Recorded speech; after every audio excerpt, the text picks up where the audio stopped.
Steak Tartare. It was Mr. Bean's birthday, and he wanted to enjoy it. What could he do? How can I make this important day a happy day? He thought. I know. I'll go out to a restaurant for dinner this evening. I'll enjoy that. Mr. Bean didn't often eat in restaurants. They were sometimes very expensive, and he sometimes did things wrong when he was in a new or strange place. Oh dear, life wasn't easy for Mr. Bean. That evening, Mr. Bean put on a clean shirt. He put on his best coat and trousers. He put on his best shoes. Then he drove to a restaurant in the centre of town. He arrived at 8 o'clock and went inside. It was a very nice restaurant. Everybody was wearing their best clothes, and there were flowers on every table. I'm going to like it here, thought Mr. Bean. This is a good restaurant for my birthday dinner. The manager met him at the door. "Good evening, sir," he said. "How are you? Would you like a table for one?" "Yes, please," said Mr. Bean. "Follow me, sir," said the manager. He walked across the room to a table, and Mr. Bean went after him. "Here you are, sir," said the manager. "This is a nice table." He pulled the chair away from the table. Then he waited for Mr. Bean to sit down. Mr. Bean looked at him. "Why is he taking my chair away?" thought Mr. Bean. "What's he doing?" And he pulled the chair away from the manager and sat down quickly. When the manager went away, Mr. Bean sat quietly for a minute. Then he remembered something. He took a birthday card and an envelope out of his jacket. Next, he took out a pen and wrote, "Happy Birthday, Bean," inside the card. Then he put the card into the envelope and wrote his name on the outside of it. He put it on the table and put his pen back into his jacket. After a minute or two, Mr. Bean pretended to see the card for the first time. "Oh, a card for me?" he said. He opened the envelope and took out the card. He read it carefully. "Now that's nice," he said. "Somebody remembered my birthday."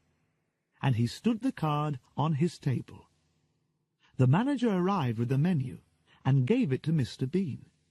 Mr. Bean started to read it. "Oh dear," he thought. "Everything's very expensive. What can I have?" Mr. Bean got out his money. He had a £10 note and some coins. He put the money onto a plate. "How much have I got?" he said, and he moved the money round on the plate. 10, 11, and 40, 50, 55. £11 and 55 pence. He looked at the menu again. What could he eat for £11.55? The manager came to his table. "Are you ready, sir?" he asked. "Yes," said Mr. Bean. He put his finger on the menu. "I'll have that, please." The manager looked at the menu. "The steak tartare, sir." "Yes, of course." "Yes," said Mr. Bean. "Steak." The manager took the menu and went away. Mr. Bean sat and looked round the restaurant. There were a lot of people in the room. There was a man and a woman at the next table. They ate and talked. Suddenly, a waiter arrived at Mr. Bean's table with a bottle of wine. "Would you like to try the wine, sir?" he said. "Oh, yes, please," said Mr. Bean. The waiter put some wine in Mr. Bean's glass, and Mr. Bean had a drink. It was very nice. He smiled, and the waiter tried to put more wine into the glass.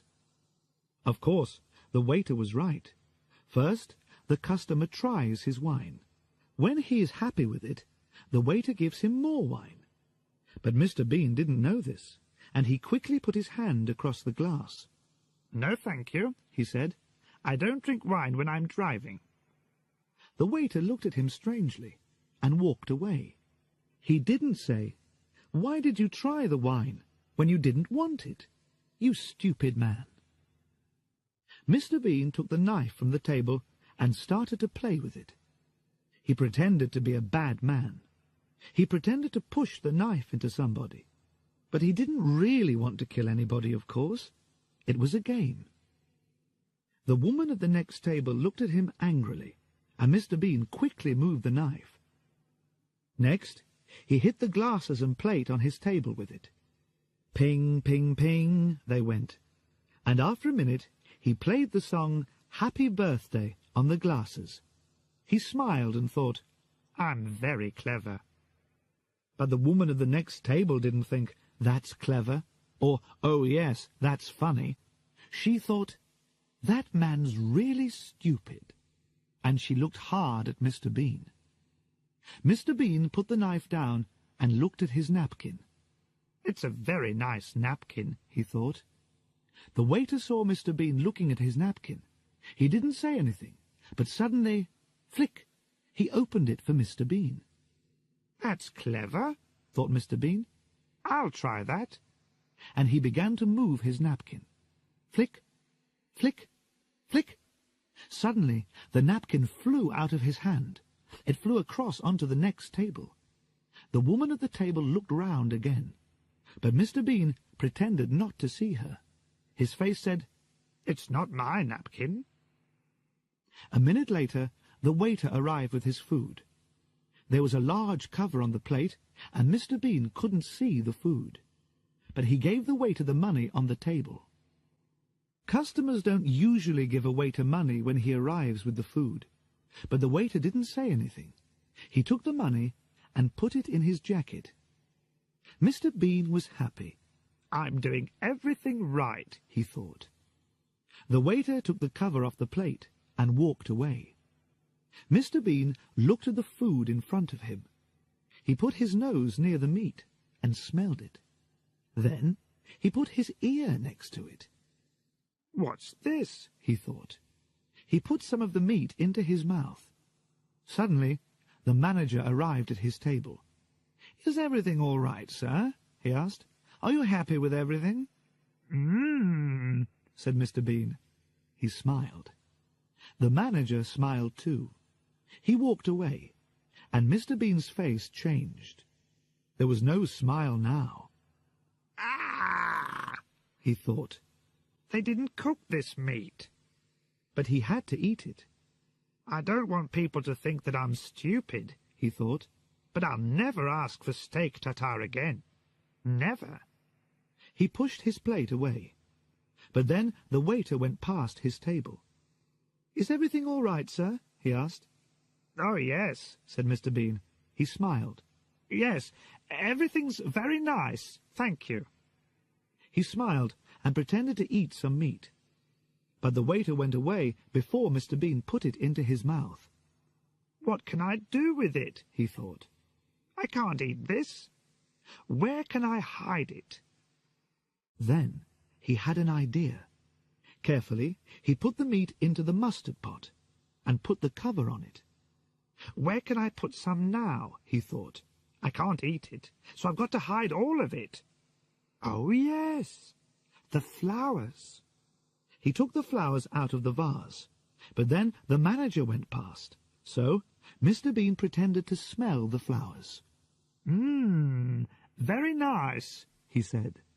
The manager smiled and walked away. Quickly, Mr. Bean put some meat into the vase and pushed the flowers in on top of it. He looked round the table. "Where next?" he thought. "Yes, the bread." He took his knife and cut the bread roll. Then he quickly ate the middle of it. Now he could push some meat inside the roll. He did this. Then he put the roll down. He looked at the meat on his plate. "There's a lot of it," he thought. "Where can I hide it now?" He looked at the small plate on the table. Perhaps he could hide some meat under the plate. He looked round. "Nobody's watching me," he thought. So He took more meat from the big plate in front of him and put it under the small plate. Then he pushed down hard with his hand. The waiter walked past his table again. Mr. Bean smiled at him and put his arm on the plate. After the waiter went away, he pushed down on the small plate again. "That's better," he thought. "Now you can't see the meat. Good. But there's more meat. Where can I hide it?" He looked round the table. "The sugar pot," he thought. "But it's got sugar in it. What can I do?" He thought quickly. Then he put some sugar into a wine glass. Next, he put some of the meat into the sugar pot. Then he put the sugar from the wine glass on top of it. "Good," he thought. "Nobody can see it in there." Suddenly, Mr. Bean could hear music. "Where's that coming from?" he thought. He looked round and saw a man with a violin. After a minute or two, the man came across to Mr. Bean's table and played for him. Mr. Bean smiled. "This is nice," he thought.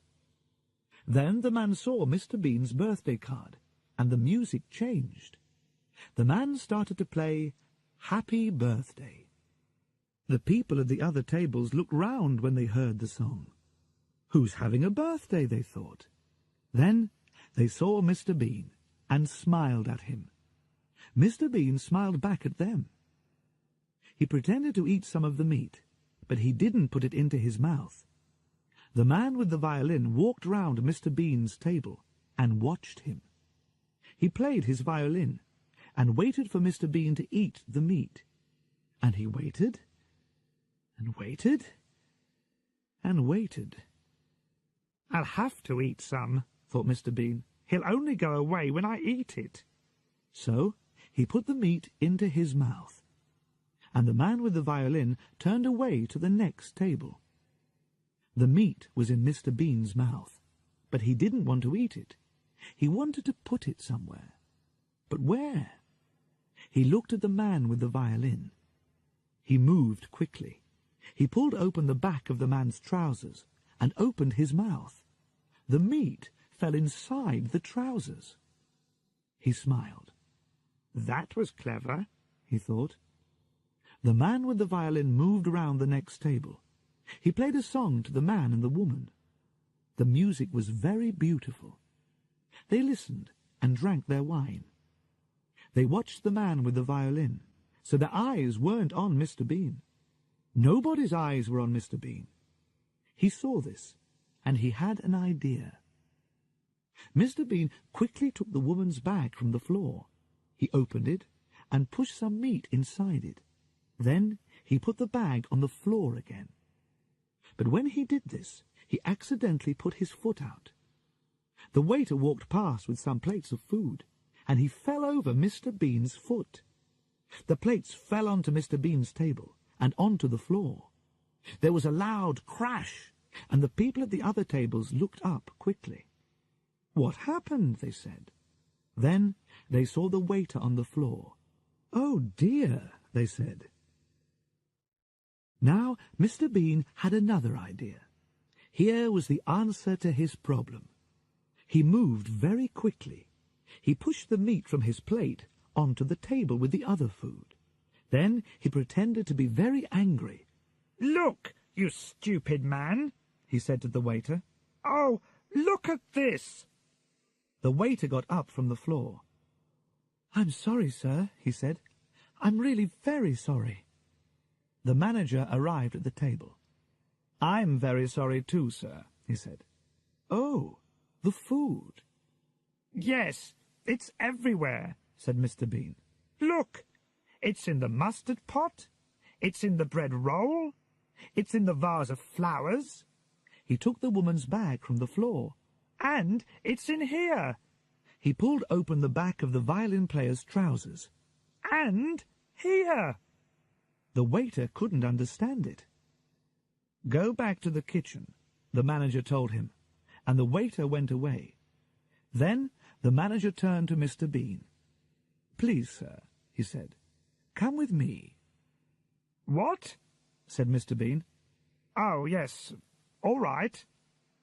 The manager took Mr. Bean to a clean table. "Sit here, sir," he said. Mr. Bean sat down.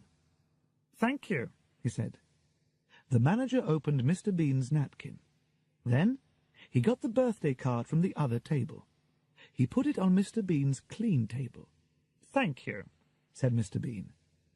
The man with the violin came across and played Happy Birthday to him again.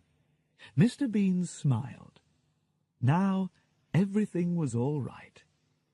"Now I can start again," he thought. "And this time I'll do everything right." The waiter arrived at Mr. Bean's table. He put a plate in front of Mr. Bean. The manager smiled and took off the cover. Mr. Bean looked down, and he stopped smiling. There, in front of him, was a very large plate of steak tartare. The laundrette.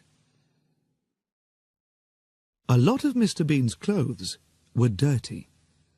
"I'll go to the laundrette this morning," he thought. "I'll take the car." He put his dirty clothes into a very large black bag and took the bag out to his car. He put it inside. Then he got in and drove to the laundrette. The laundrette wasn't very busy that morning. Before Mr. Bean arrived, there were only 2 women there.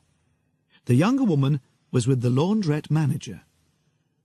"I've got to wash a lot of clothes," the young woman said to the manager. "I'll want a big washing machine." "This is one of our bigger machines," said the manager. "Use this." At that minute, Mr. Bean arrived. He had the black bag on his back, and he couldn't get it through the laundrette door. "Oh," he said. He pulled and he pushed. He pushed and he pulled.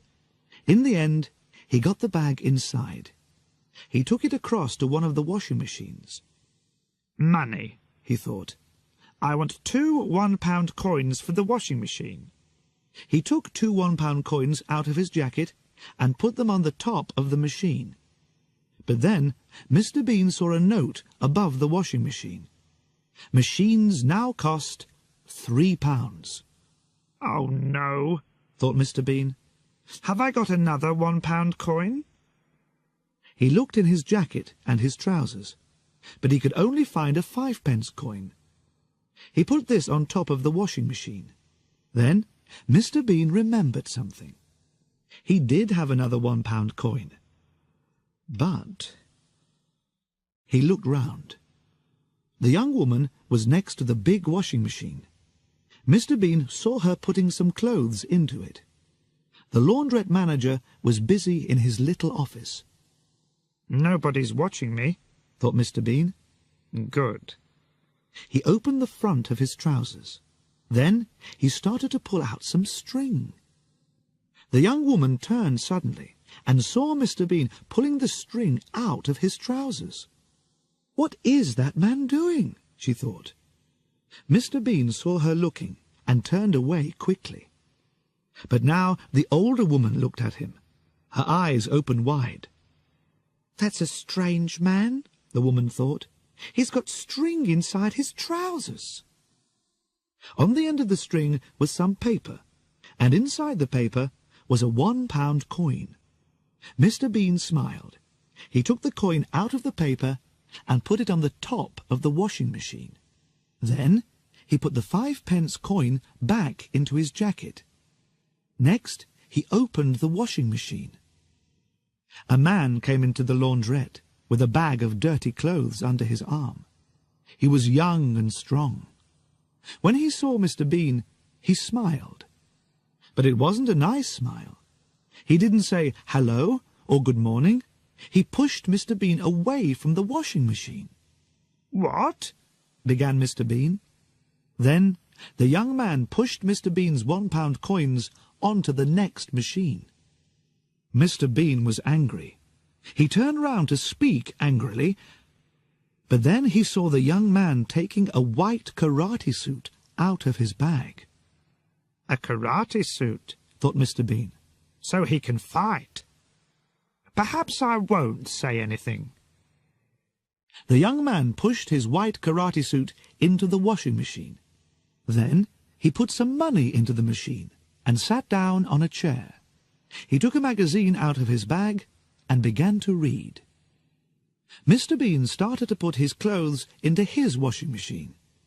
There were some pairs of underpants. Monday, he said, and he put one pair into the machine. Tuesday, he put the next pair into the machine. Thursday, Friday, Saturday. 3 pairs went into the machine. Mr. Bean stopped. Wednesday, he thought. Where are Wednesday's underpants? Oh, it's Wednesday today, and I'm wearing them. What could he do? He had to wash them, so he had to take them off. He looked round. Where can I go? He thought. There was a partition near the washing machines. I'll go behind that, he thought. He started to walk to the partition, but the young man put his legs across the floor. He wanted to make Mr. Bean angry. But Mr. Bean remembered the karate suit. The man could fight. He walked round the young man's legs and said nothing. He went behind the partition and carefully took off his brown trousers. The young woman put some of her clothes into one of the very big washing machines. The other clothes were on the top of a smaller machine near the partition. She didn't watch her clothes very carefully. She didn't see Mr. Bean put a hand round the partition, and she didn't see him put his brown trousers down with her clothes. Mr. Bean took off his underpants, Wednesday's underpants. Then he put his hand round the partition. He took something, but it wasn't his brown trousers. It was a long brown skirt. Mr. Bean put on the skirt and came out from behind the partition. He walked back to his washing machine. The young woman took the brown trousers from the top of the smaller washing machine. She didn't look at them. She put them into the big machine. Next, she shut the door of the machine and took a magazine. Then she sat down on a chair near the dryers and started to read. She had her back to Mr. Bean, so she didn't see him wearing her skirt. Mr. Bean put his Wednesday underpants into his washing machine. Then he closed the door and put in his 3 one-pound coins. He sat down on a chair and saw the skirt. Oh, no, he thought. What's this? A skirt? Where are my trousers? The young man walked past him, and Mr. Bean tried to hide the skirt with his hands. I don't want him to see me in this skirt, he thought. What would he think? The young man went across to a machine on the wall and bought a cup of conditioner. Mr. Bean got up and went back to the partition. He looked at the washing machine next to it and remembered the young woman's clothes. She put my trousers in the big washing machine with her things, he thought. He went across to the big washing machine and tried to open it, but he couldn't do it. I'll have to wait, he thought, and he walked back to his chair. The young man put his cup of conditioner on the top of his washing machine. Then he looked at Mr. Bean and saw the skirt. He started to laugh. Mr. Bean looked away quickly. He got his black bag, and a pair of underpants fell out of it. Oh, Sunday's underpants, he said. He tried to stop his washing machine and open the door, but the machine didn't stop. What can I do? He thought. He looked down at the skirt. I know. I'll wear Sunday's underpants under this skirt. That's a good idea. He looked round, then went across to the conditioner machine, away from the other people. Carefully, he started to put on Sunday's underpants. He put his feet into them, and suddenly he couldn't pull them up. He couldn't move them. There was a strange foot on them. It was the young man's foot. Mr. Bean turned round and saw the young man laughing at him. Mr. Bean wanted to shout, "Go away, you stupid man!" but he was too afraid. After a minute, the young man laughed again and went back to his chair. Mr. Bean quickly pulled up Sunday's underpants. He was angry. "I don't like people laughing at me," he thought, and he looked at the young man. "What can I do to him? I can't fight him. He's too strong." Then he had an idea. There was a coffee machine next to the machine for conditioner. Mr. Bean went across to it and got a cup of black coffee.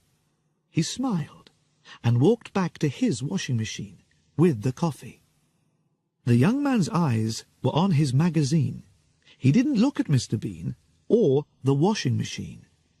"Now," thought Mr. Bean, and he quickly changed the young man's cup of conditioner for his cup of black coffee.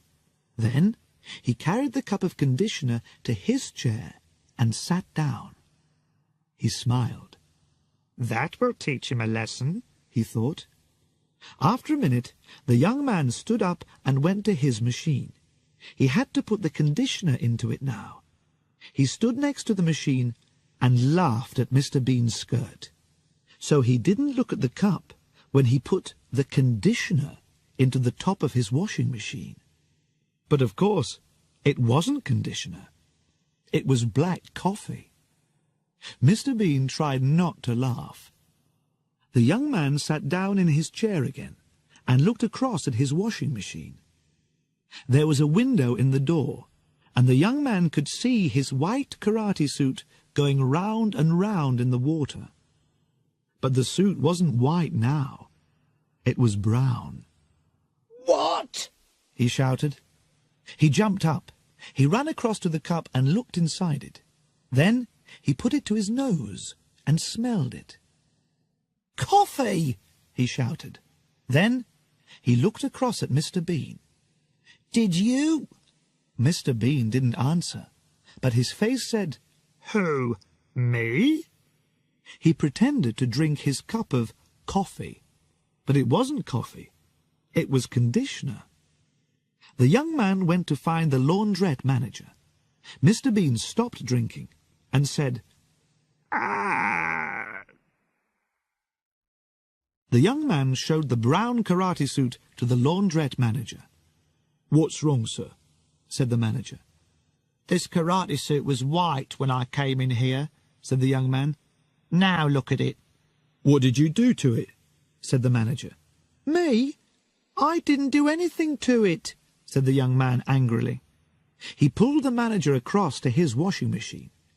"This is your machine, is that right?" Yes," said the manager. The young man showed him the karate suit again. "This cost me £200, he said. "What are you going to do about it?" Will you come to my office, please, sir?" said the manager. "We can talk about it there." Mr. Bean sat opposite a large dryer. His underpants and other things were in the machine. They were clean now and nearly dry. Mr. Bean waited. After a minute, the dryer stopped. He got up and opened the door. Then he started to take out his clothes. A minute or two later, the young woman came to the next dryer and started to take out her clothes. They were dry too. "Perhaps my trousers are in there," thought Mr. Bean. The young woman took some clothes out of the machine and put them into a bag. Then she went back to the big washing machine for her other clothes. Mr. Bean moved quickly. He started to look through her clothes for his trousers, but he couldn't find them. "Where are they?" he thought. "They're here somewhere. Wait a minute. Perhaps she left them in the dryer." So he looked inside it. First, he put his head into the machine. "I can't see anything," he thought. "It's too dark." Next, he climbed into the machine. The young woman was busy at the big washing machine. She didn't see Mr. Bean climb into the dryer. Then she took something out of the big washing machine. Her eyes opened wide. "What's this?" she thought. "A pair of trousers? I haven't got any brown trousers." She threw them onto one of the other washing machines. Then she took her clothes across to the dryer. Mr. Bean was inside the dryer. "Where are my trousers?" he thought. Suddenly, the woman's washing began to fly into the machine. A skirt, a dress, and some shirts. "What?" began Mr. Bean. Then the dryer door shut with a bang. "Oh, no!" thought Mr. Bean. He turned and climbed back to the door. "Help!" he shouted through the window in the door. "There's somebody in here!" But the woman couldn't hear him. She took a pound coin and put it into the dryer. Mr. Bean hit the window in the dryer door. Bang! Bang! But nobody heard him. "I can't get out!" he shouted. Suddenly, it was very hot inside the dryer. There was a noise, and the machine started. The clothes began to go round and round, and Mr. Bean began to go round and round, and round and round.